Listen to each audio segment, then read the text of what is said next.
welcome to A Questioning Mind. I am very pleased to introduce today Amritanshu Pandey, who is my guest for this week. Amritanshu is a published author. He is a bit of a history whiz and specializes in Indic civilizational material.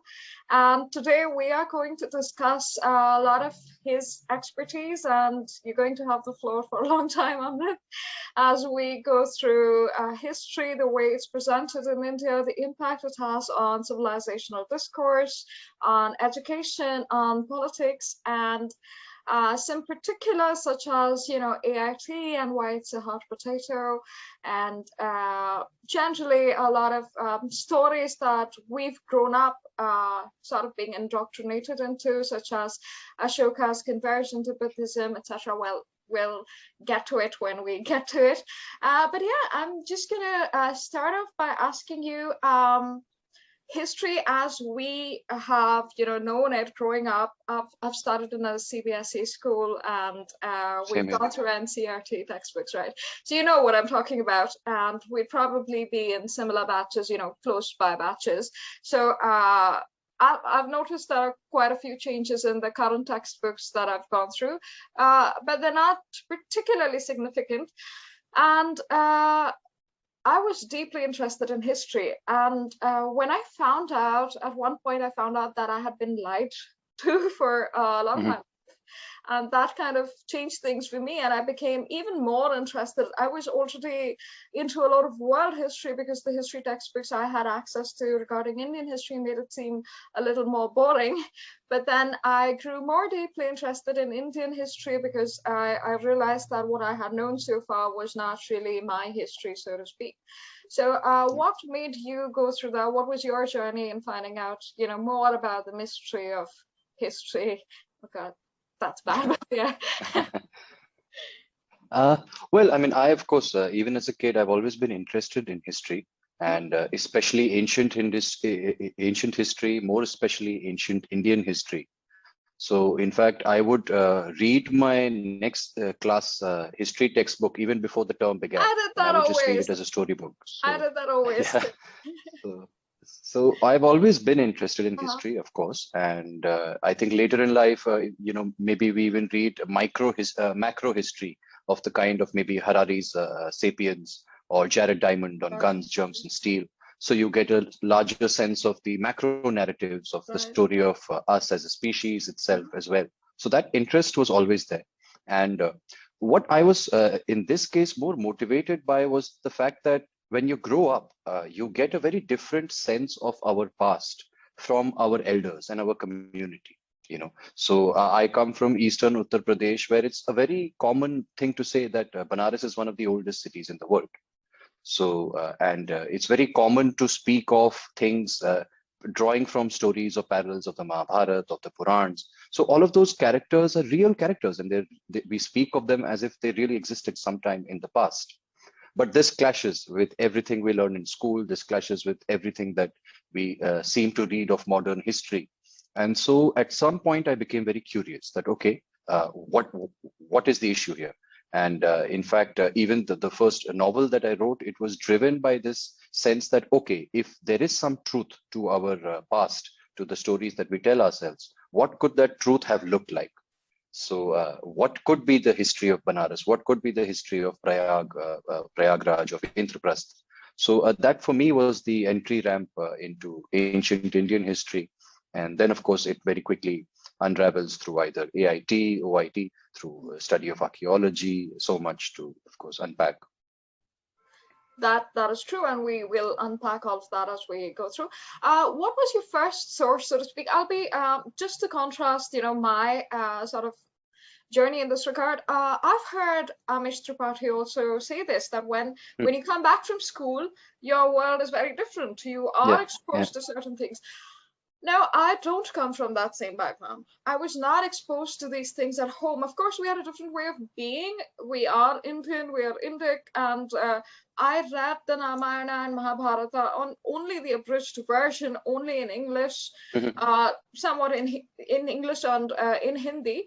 But it was either through school or through other, textbooks. We didn't have that sort of community talking to us in that sense. We were exposed to a lot of English medium media and communication even outside of schools. And I have, my peers, we've had that same sort of upbringing, so to speak. So I know that a lot of my friends, even those from UP, right, even if they're going through UPSC prep and all of that, they just to prevent them from deviating them from their studies and whatever will make them money at some point, parents, communities, etc., decided not to question it, and just to ensure that went by the book that was not really supposed to be deviated from. So how I would say that it was a lot of indoctrination at one point, but you didn't have that. You weren't indoctrinated in too many places except from school. Yeah, I mean, neither this way nor that way. My parents are both educationists. My father has been a school principal for the past many decades. My mother has been a school teacher. She recently retired. So they have great respect for everything you're being taught in school. And at home, there was never that kind of conflict that, oh, you're being taught this in school. They just occupied different boxes. Right. But for, I think, most of us, as we grow up in English medium, CBSE, etc., we don't question it. So what we're taught in school is the truth. Yes. And whatever lenses we acquire through that education is the lens through which we question everything else. So, the mainstream history was the mainstream history always. And you read, Romila Thapar, or I read Doniger's Hindus and Alternative History. And for me, I thought, wow, I love history and I'm engaging with history. I was oblivious to what other nuances. Sorry? Absolutely, exactly. His book, I forget the name of the book that he wrote on Delhi, The City of Jinns, I think it was called, but a very brilliant book. And we have to agree that he concede that he's a great writer. He can evoke what he wants to evoke. So he knows his trade, of course, no doubt about that. So what were your first sources to sort of unravel that, lie? For me, for me, the journey was with AIT and understanding Aryan invasion migration theory and the truth of it. More specifically, the works of Mr. Shrikant Talageri. In fact, I took a long time to truly understand and internalize his works. A lot of rereading of it, a lot of misunderstanding of it, many years. But finally, what I understood about this Indo-European origin and dispersal issue, which is what the issue really is, that is what made me realize that, wow, actually so much lies was told to us about our own past, about, Aryans and Dravidians, etc. So that realization then made me question that, okay, if everything was a lie here, if everything was ridiculous here, then what else could be a lie? And where else must we question our own sense of the past? It also helped that I became very familiar with the works of Professor Bal Gangadhar. Specifically his book, The Heathen in His Blindness, which, totally changes your paradigm and makes you realize that, wait a minute. The title itself is very explanatory. Well, except that you learn so much more even after reading it, right? The title doesn't even do justice to that depth and the epiphany, at least for me, that I got from reading it and understanding what he's talking about. And that then finally I came to a state where I realized that, sure, there is this micro history we talk about, facts and descriptions, things that we can tangibly find out and identify who ascended the throne, when, who assassinated who had what kind of empire, who enacted what kind of economic policies, all of that, it has a place, sure. But much beyond that are semantic and epistemological questions to ask about what is history and what do we mean when we talk about history. Because history is essentially just the past. And the way I have kind of tried to understand it to myself is that how consciousness is to an individual, history is to civilization. So, and our consciousness is predicated upon a continuum of memory. So you are you because you have your exclusive continuum of memory. I am me because I have my exclusive continuum of memory. I have impressions of the past, I have experiences of the past, and that's mine alone. Similarly, actual history is what a civilization remembers about itself, and it is the civilization's continuum of memory. When I understood it that way, then I realized, okay, I have to look at it first from our point of view. what are our stories? What do we say about our past before starting to use any kind of academic categories and disciplines to shape it and maybe rationalize it, root it to something tangible? I've never really heard of history being aligned with consciousness like that. And I haven't heard it put so beautifully either. So thanks for that. It's a completely different way of looking at it and a very succinct way of explaining its necessity and the reasoning behind why it's so political in nature right now. Mm-hmm.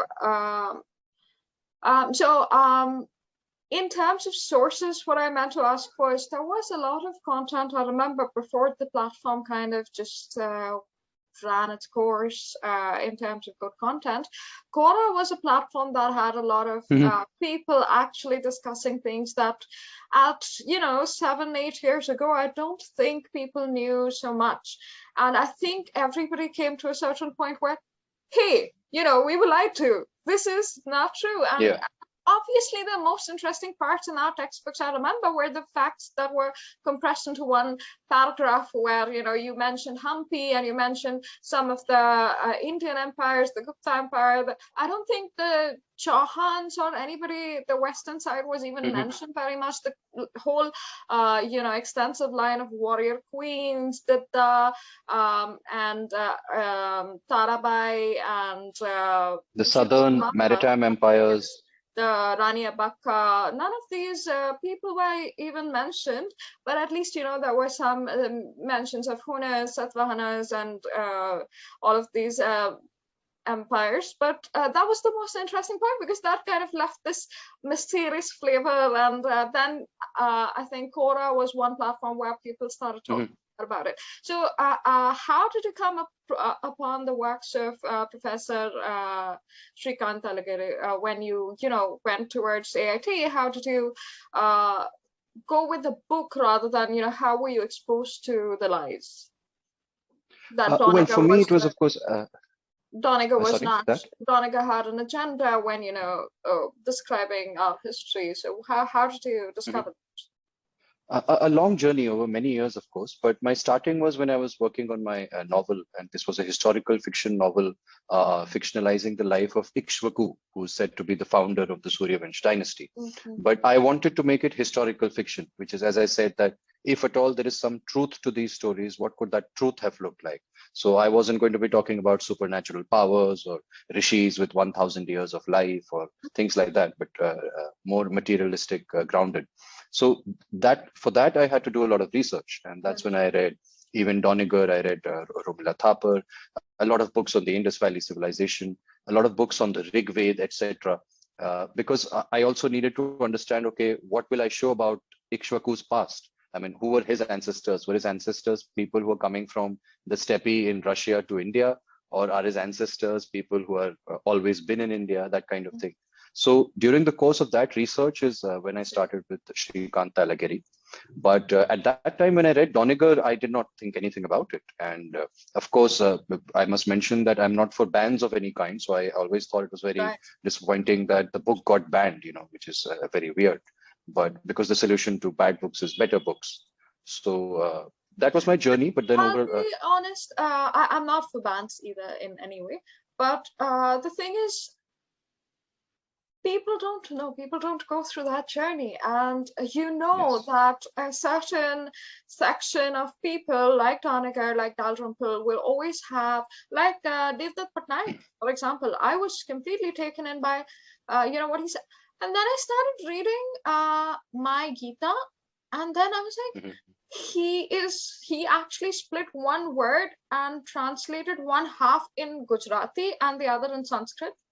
One half of a word was translated, Be was supposed to be two.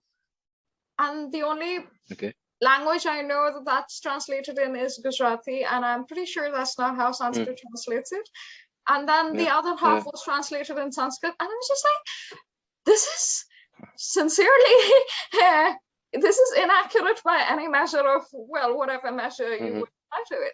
And so, when the marketing medium just pushes these people forward, and then somebody like you or Ashwin Sanghi or maybe Amish or whoever would not get that same platform.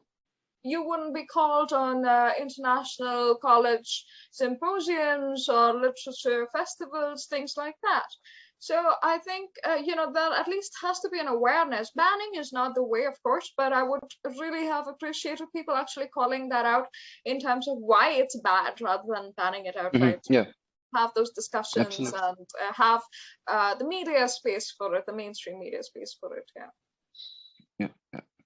No, I mean, but I think, again, if we understand civilization and the movement of civilization also as a stream of consciousness, then as individuals, we go through a journey. Similarly, our civilization is also currently going through a journey. And right now, it's a journey of great churn. We just reclaimed back some of our reigns a few decades ago.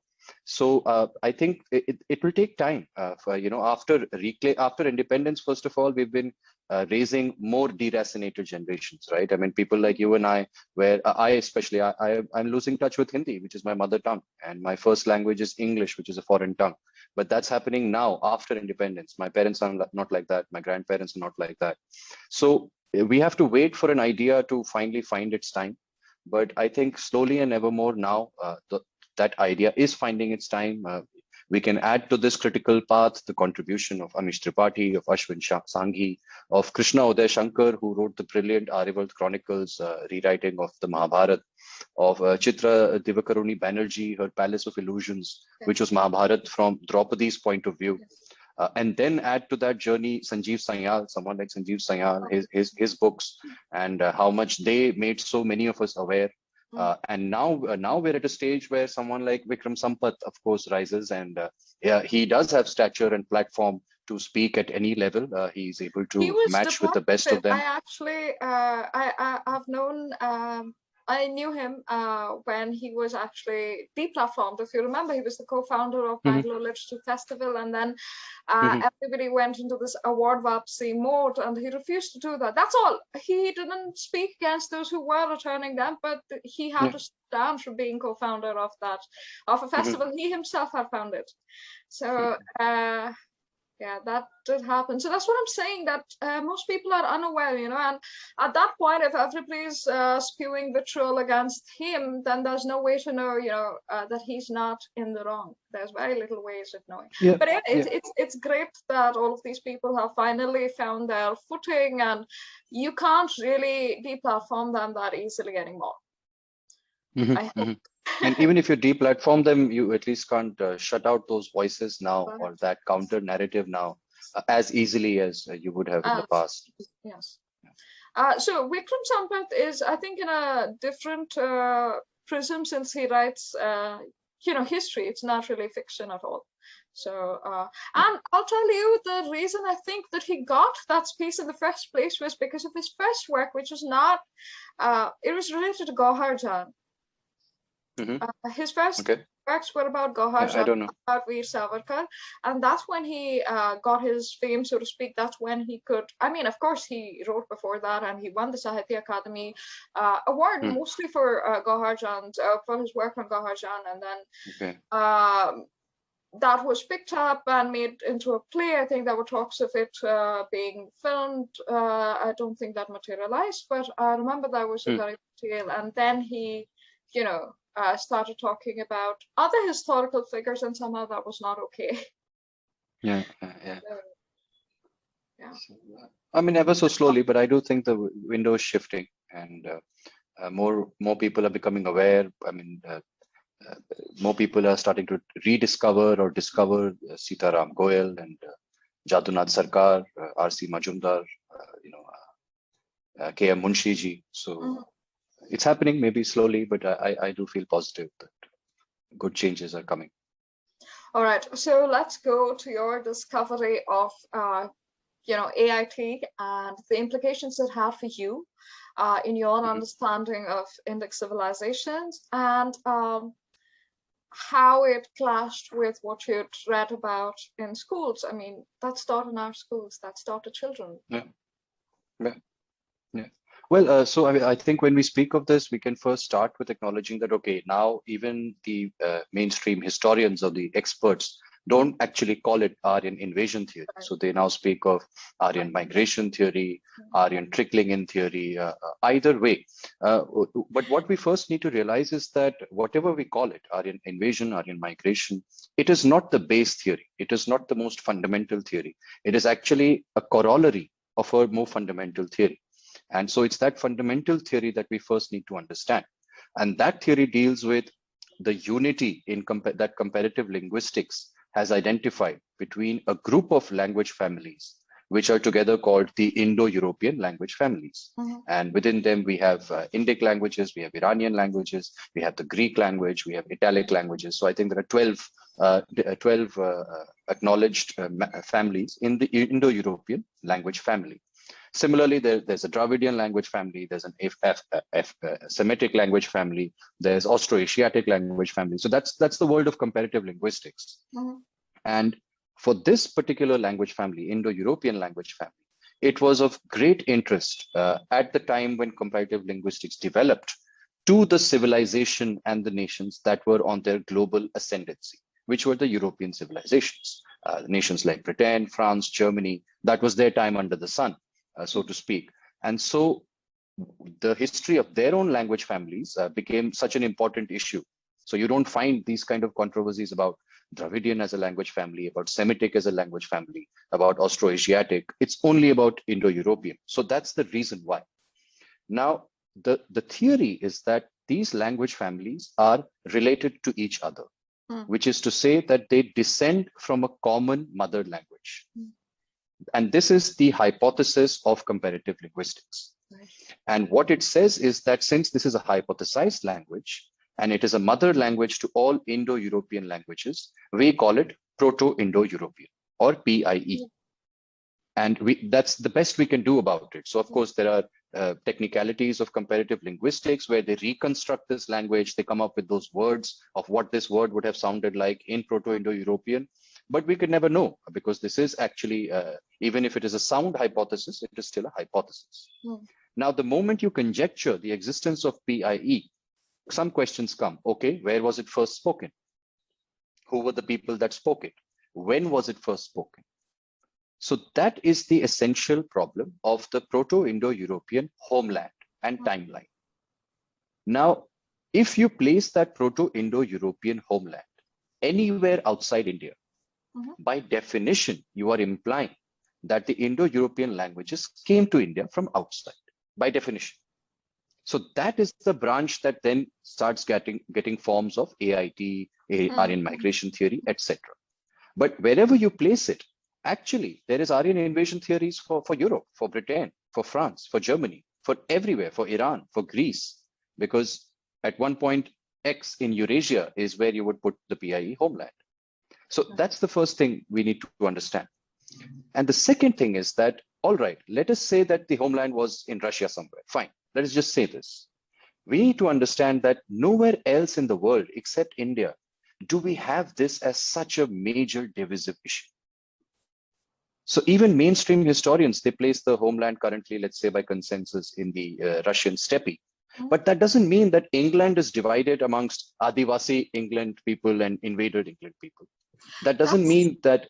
That's something I wanted to actually touch upon. The politicization of AIT in general has prevented a lot of scientific input from coming in. And obviously genetics disproves a lot of the linguistic hypothesis in this case.